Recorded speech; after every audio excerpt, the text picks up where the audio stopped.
The morning of June 27th was clear and sunny, with the fresh warmth of a full summer day.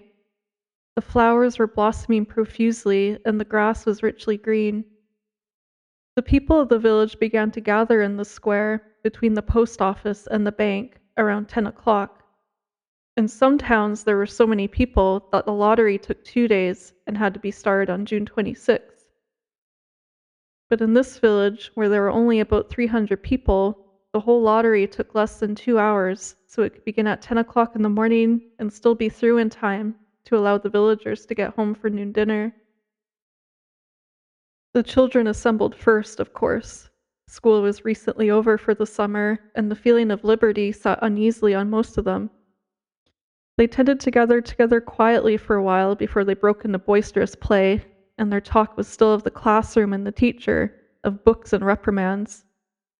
Bobby Martin had already stuffed his pockets full of stones, and the other boys soon followed his example, selecting the smoothest and roundest stones. Bobby and Harry Jones and Dickie Delacroix, the villagers pronounced his name Delacroix, eventually made a great pile of stones in one corner of the square and guarded it against the raids of the other boys. The girls stood aside, talking among themselves, looking over their shoulders at the boys, and the very small children rolled in the dust or clung to the hands of their older brothers or sisters. Soon the men began to gather, surveying their own children, speaking of planting and rain, tractors and taxes. They stood together away from the pile of stones in the corner, and their jokes were quiet, and they smiled rather than laughed. The women, wearing faded house dresses and sweaters, came shortly after their menfolk. They greeted one another and exchanged bits of gossip as they went to join their husbands. Soon the women, standing by their husbands, began to call to their children, having to be called 4 or 5 times. Bobby Martin ducked under his mother's grasping hand and ran, laughing, back to the pile of stones. His father spoke up sharply, and Bobby came quickly and took his place between his father and his oldest brother. The lottery was conducted, as were the square dances, the teen club, the Halloween program, by Mr. Summer, who had time and energy to devote to civic activities. He was a round-faced, jovial man, and he ran the coal business. And people were sorry for him because he had no children and his wife was a scold. When he arrived in the square, carrying the black wooden box, there was a murmur of conversation among the villagers, and he waved and called, "Little late today, folks!" The postmaster, Mr. Graves, followed him, carrying a 3-legged stool, and the stool was put in the center of the square, and Mr. Summers set the black box down on it. The villagers kept their distance, leaving a space between themselves and the stool, and when Mr. Summers said, "Some of you fellows want to give me a hand?" there was a hesitation before 2 men. Mr. Martin and his oldest son, Baxter, came forward to hold the box steady on the stool. Mr. Summers stirred up the papers inside it. The original paraphernalia for the lottery had been lost long ago, and the black box now resting on the stool had been put into use even before Old Man Warner, the oldest man in town, was born. Mr. Summers spoke frequently to the villagers about making a new box, but no one liked to upset even as much tradition as was represented by the black box. There was a story that the present box had been made with some pieces of the box that had preceded it, the one that had been constructed when the first people settled down to make a village here. Every year, after the lottery, Mr. Summers began talking again about a new box, but every year the subject was allowed to fade off without anything's being done. The black box grew shabbier each year. By now it was no longer completely black, but splintered badly along one side, to show the original wood color, and in some places faded or stained. Mr. Martin and his oldest son Baxter held the black box securely on the stool until Mr. Summers had stirred the papers thoroughly with his hand. Because so much of the ritual had been forgotten or discarded, Mr. Summers had been successful in having slips of paper substituted for the chips of wood that had been used for generations. Chips of wood, Mr. Summers had argued, had all been very well when the village was tiny, but now that the population was more than 300 and likely to keep on growing, it was necessary to use something that would fit more easily into the black box. The night before the lottery, Mr. Summers and Mr. Graves made up the slips of paper and put them in the box, and it was then taken to the safe of Mr. Summers' coal company and locked up until Mr. Summers was ready to take it to the square next morning. The rest of the year, the box was put away, sometimes one place, sometimes another. It had spent 1 year in Mr. Graves's barn and another year underfoot in the post office, and sometimes it was set on a shelf in the Martin grocery and left there. There was a great deal of fussing to be done before Mr. Summers declared the lottery open. There were the lists to make up of heads of families, heads of households in each family, members of each household in each family. There was the proper swearing in of Mr. Summers by the postmaster as the official of the lottery. At one time, some people remembered, there had been a recital of some sort, performed by the official of the lottery, a perfunctory, tuneless chant that had been rattled off duly each year. Some people believed that the official of the lottery used to stand just so when he said or sang it. Others believed that he was supposed to walk among the people. But years and years ago, this part of the ritual had been allowed to lapse. There had been also a ritual salute in which the official of the lottery had to use in addressing each person who came to draw from the box. But this had also changed with time, until now it was felt necessary only for the official to speak to each person approaching. Mr. Summers was very good at all of this. In his clean white shirt and blue jeans with one hand resting carelessly on the black box, he seemed very proper and important as he talked interminably to Mr. Graves and the Martins. Just as Mr. Summers finally left off talking and turned to the assembled villagers, Mrs. Hutchinson came hurriedly along the path to the square, her sweater thrown over her shoulders, and slid into place in the back of the crowd. "Clean forgot what day it was," she said to Mrs. Delacroix, who stood next to her, and they both laughed softly. "Thought my old man was out back stacking wood," Mrs. Hutchinson went on. "Then I looked out the window and the kids was gone, and then I remembered it was the 27th and came a-running." She dried her hands on her apron, and Mrs. Delacroix said, "You're in time, though. They're still talking away up there."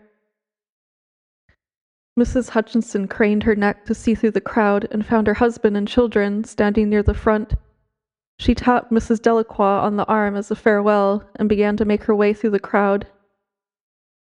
The people separated good-humoredly to let her through.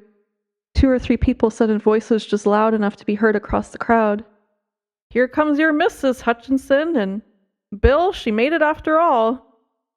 Mrs. Hutchinson reached her husband, and Mr. Summers, who had been waiting, said cheerfully, "Thought we were going to have to get on without you, Tessie." Mrs. Hutchinson said, grinning, "Wouldn't have me leave my dishes in the sink now, would you, Joe?" Soft laughter ran through the crowd as the people stirred back into position after Mrs. Hutchinson's arrival.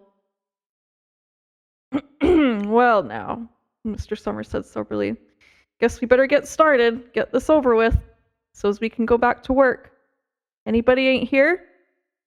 "Dunbar," several people said. "Dunbar, Dunbar." "Clyde Dunbar," he said. "That's right. He's broke his leg, hasn't he? Who's drawing for him?" "Me, I guess," a woman said, and Mr. Summers turned to look at her. "Wife draws for her husband," Mr. Summers said. "Don't you have a grown boy to do it for you, Janie?" Although Mr. Summers and everyone else in the village knew the answer perfectly well, it was the business of the official of the lottery to ask such questions formally. Mr. Summers waited with an expression of polite interest while Mrs. Dunbar answered. "Horace is not but 16 yet," Mrs. Dunbar said regretfully. "Guess I gotta fill in for the old man this year." "Right," Mr. Summers said. He made a note on the list he was holding. Then he asked, "Watson boy drawing this year?" A tall boy in the crowd raised his hand.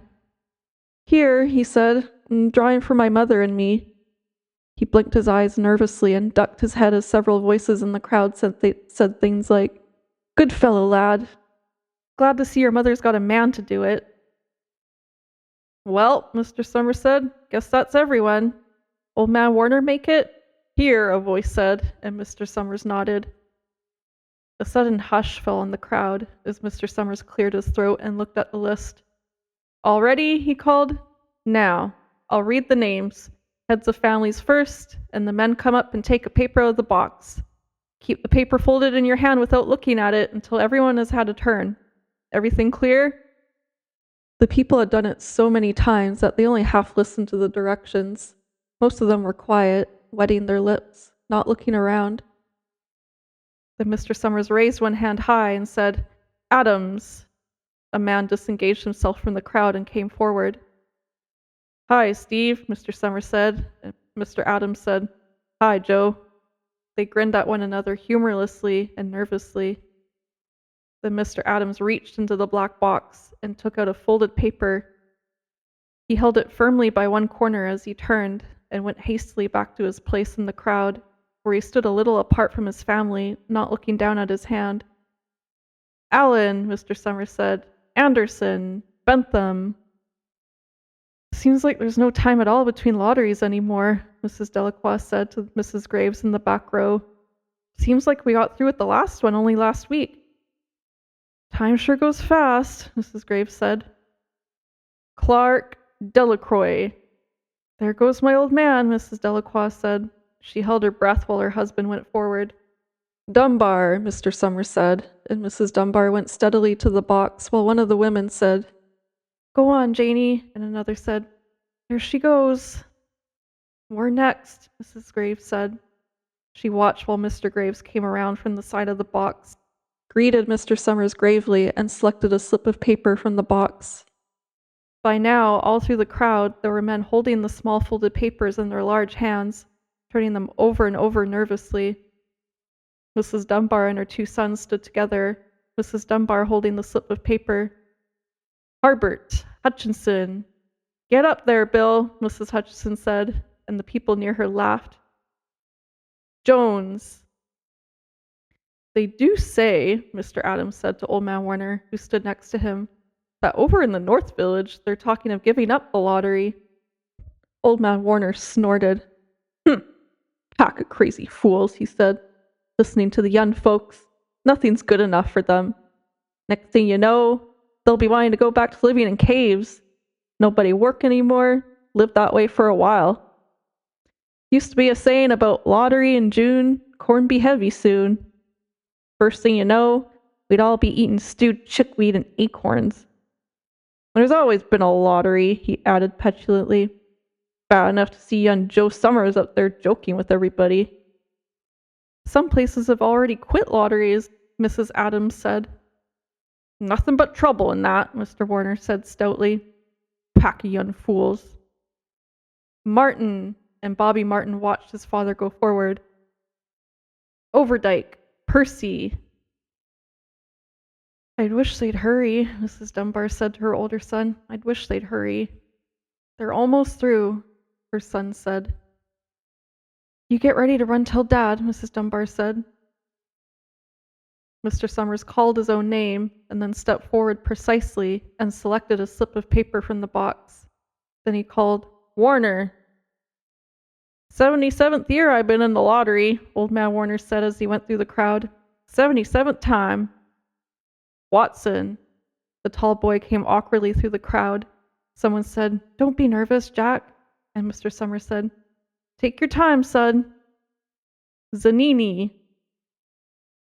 After that, there was a long pause, a breathless pause, until Mr. Summers, holding a slip of paper in the air, said, "All right, fellows." For a minute, no one moved, and then all the slips of paper were opened. Suddenly, all the women began to speak at once, saying, "Who is it? Who's got it? Is it the Dunbars? Is it the Watsons?" And the voices began to say, "It's Hutchinson. It's Bill. Bill Hutchinson's got it." "Go tell your father," Mrs. Dunbar said to her older son. People began to look around to see the Hutchinsons. Bill Hutchinson was standing quiet, staring down at the paper in his hand. Suddenly, Tessie Hutchinson shouted to Mr. Summers, "You didn't give him time enough to take any paper he wanted. I saw you. It wasn't fair." "Be a good sport, Tessie," Mrs. Delacroix called, and Mrs. Graves said, "All of us took the same chance." "Shut up, Tessie," Bill Hutchinson said. Well, everyone, Mr. Summers said, that was done pretty fast, and now we've got to be hurrying a little more to get done in time. He consulted his next list. Bill, he said, you draw for the Hutchinson family. You got any other households in the Hutchinsons? There's Dawn and Ava, Mrs. Hutchinson yelled. Make them take their chance. Daughters draw with their husbands' families, Tessie, Mr. Summers said gently. You know that as well as anyone else. It wasn't fair, Tessie said. I guess not, Joe, Bill Hutchinson said regretfully. My daughter draws with her husband's family. That's only fair. And I've got no other family except the kids. Then, as far as drawing for families is concerned, it's you, Mr. Summers said in explanation. And as far as drawing for households is concerned, that's you too, right? Right, Bill Hutchinson said. How many kids, Bill? Mr. Summers asked formally. 3, Bill Hutchinson said. There was Bill Jr. and Nancy and little Dave and Tessie and me.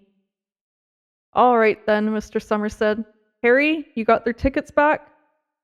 Mr. Graves nodded and held up the slips of paper. Put them in the box, then, Mr. Summers directed. Take Bill's and put it in. I think we ought to start over, Mrs. Hutchinson said, as quietly as she could. I tell you, it wasn't fair. You didn't give him time enough to choose. Everyone saw that. Mr. Graves had selected the 5 slips and put them in the box, and he dropped all the papers but those onto the ground, where the breeze caught them and lifted them off. Listen, everybody, Mrs. Hutchinson was saying to the people around her. Ready, Bill? Mr. Summers asked, and Bill Hutchinson, with one quick glance around at his wife and children, nodded. Remember, Mr. Summers said, take the slips and keep them folded until each person has taken one. Harry, you help little Dave. Mr. Graves took the hand of the little boy, who came willingly with him up to the box. Davy put his hand into the box and laughed. Take just one paper, Mr. Summers said. Harry, you hold it for him. Mr. Graves took the child's hand and removed the folded paper from the tight fist and held it while little Dave stood next to him and looked up at him wonderingly. Nancy next, Mr. Summers said. Nancy was 12, and her school friends breathed heavily as she went forward switching her skirt and took a slip daintily from the box. Bill Jr., Mr. Summers said, and Billy, his face red and his feet overlarge, nearly knocked the box over as he got a paper out. Tessie, Mr. Summers said. She hesitated for a minute, looking around defiantly, and then set her lips and went up to the box. She snatched a paper out and held it behind her. Bill, Mr. Summers said, and Bill Hutchinson reached into the box and felt around, bringing his hand out at last with a slip of paper on it. The crowd was quiet. A girl whispered, I hope it's not Nancy, and the sound of the whisper reached the edges of the crowd. It's not the way it used to be, Old Man Warner said clearly. People ain't the way they used to be. All right, Mr. Summers said. Open the papers. Harry, you open little Dave's. Mr. Graves opened the slip of paper, and there was a general sigh through the crowd as he held it up, and everyone could see that it was blank. Nancy and Bill Jr. opened theirs at the same time, and both beamed and laughed, turning around to the crowd and holding their slips of paper above their heads. Tessie, Mr. Summers said. There was a pause, and then Mr. Summers looked at Bill Hutchinson, and Bill unfolded his paper and showed it. It was blank. It's Tessie, Mr. Summers said, and his voice was hushed. Show us her paper, Bill. Bill Hutchinson went over to his wife and forced the slip of paper out of her hand. It had a black spot on it. The black spot Mr. Summers had made the night before with the heavy pencil in the coal company office. Bill Hutchinson held it up, and there was a stir in the crowd. All right, folks, Mr. Summers said. Let's finish quickly. Although the villagers had forgotten the ritual and lost the original black box, they still remembered to use stones. The pile of stones the boys had made earlier was ready. There were stones on the ground with glowing scraps of paper that had come out of the box. Mrs. Delacroix selected a stone so large she had to pick it up with both hands and turned to Mrs. Dunbar. "Come on," she said, "hurry up." Mrs. Dunbar had small stones in both hands, and she said, gasping for breath, "I can't run at all. You'll have to go ahead and I'll catch up with you." The children had stones already, and someone gave little Davy Hutchinson a few pebbles. Tessie Hutchinson was in the center of a cleared space by now, and she held her hands out desperately as the villagers moved in on her. "It isn't fair," she said. A stone hit her on the side of the head. Old Man Warner was saying, come on, everyone." Steve Adams was in front of the crowd of villagers, with Mrs. Graves beside him. "It isn't fair, it isn't right," Mrs. Hutchinson screamed. And then they were upon her.